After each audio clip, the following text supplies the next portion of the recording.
Well, it's official. So far, I haven't been a one-hit wonder. What a miracle. As you guys can tell from the intro, I've been trying to put a little more work into each video so I can keep you guys entertained and coming back.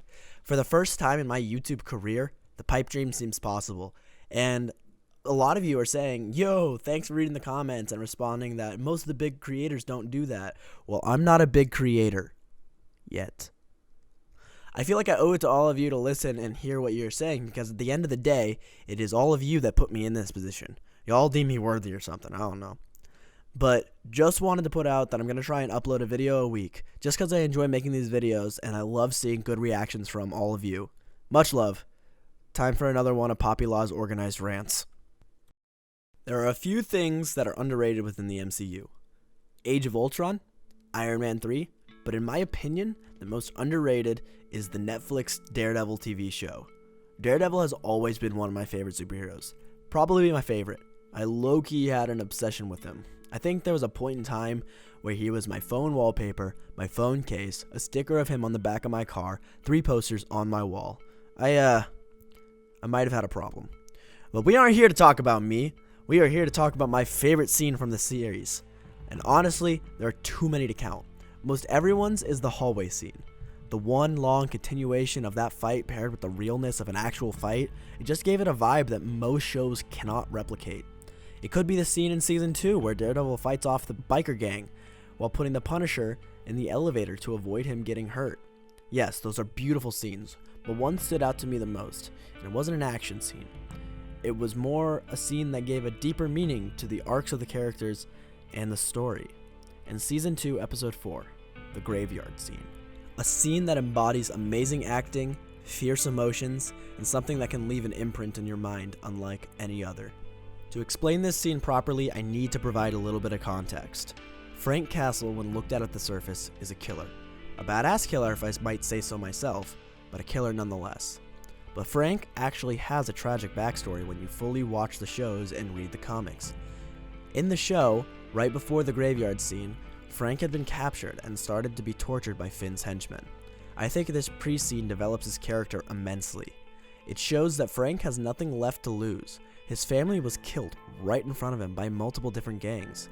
The only thing he wanted was vengeance, and honestly probably death, to join his family in the afterlife. You can see the torturing and the agony he was going through didn't affect him, but his crutch comes in this scene as well. He didn't care what happened to him, but he cared about what happened to others.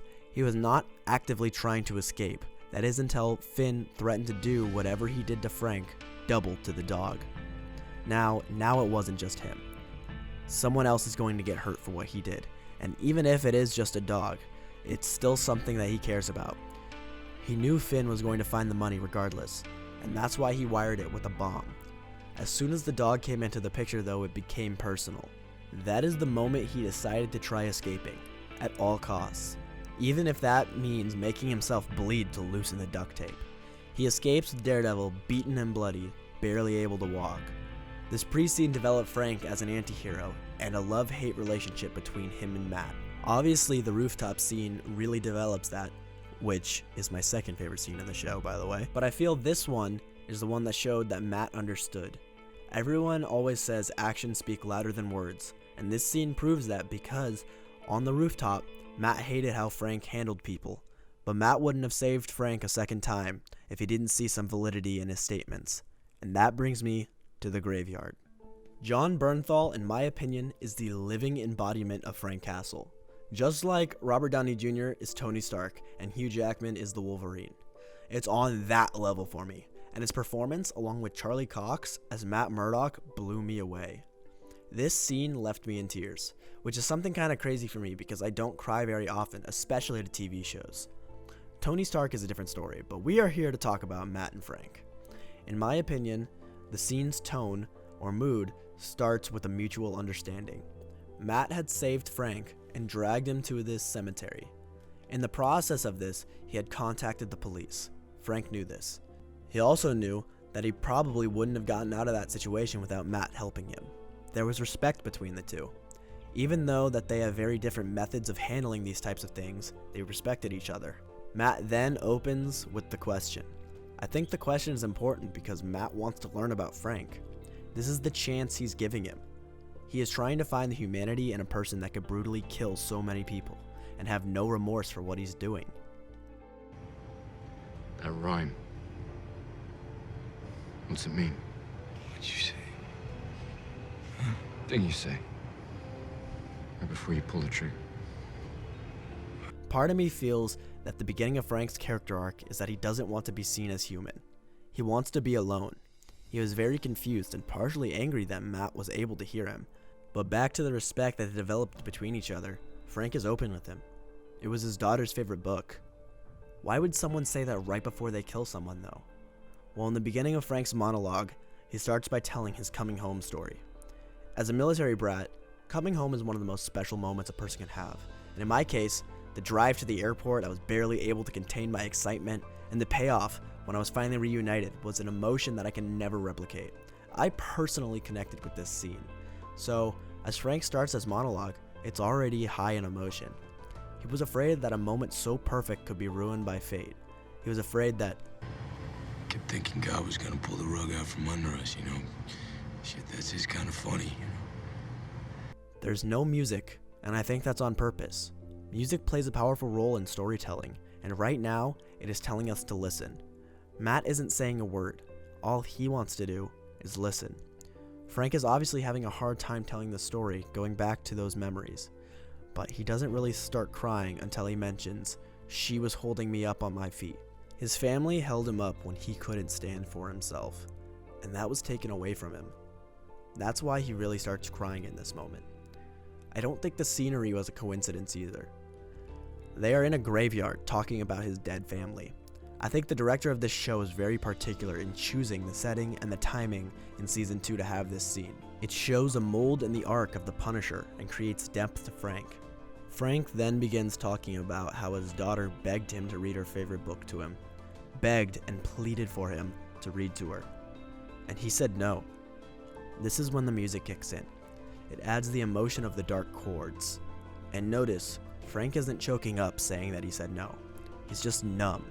All of that trauma, all of that grief cannot be displayed in simple crying. A man that has been through all of that and come out on top is just numb. As Frank says that he said no to his daughter, Matt's head drops and a tear goes down the side of his face. For me, this was an understanding of the pain.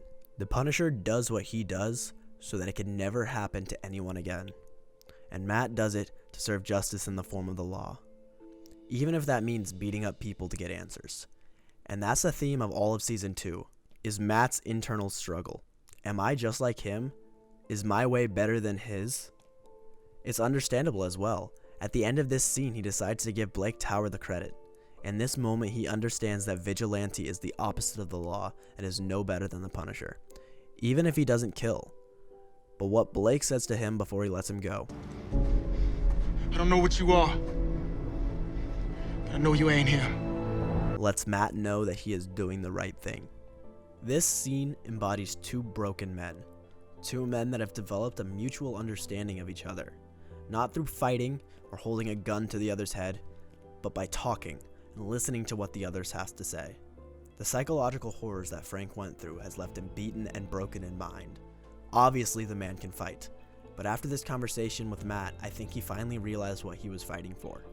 Before, I feel like he was fighting just to fight, because he liked it.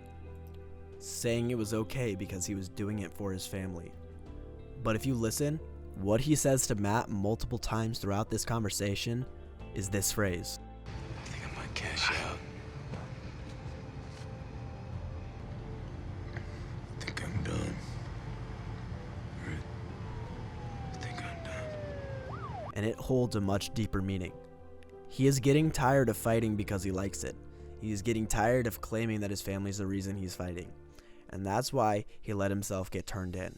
He listened to Matt and decided to try this whole following the law strategy.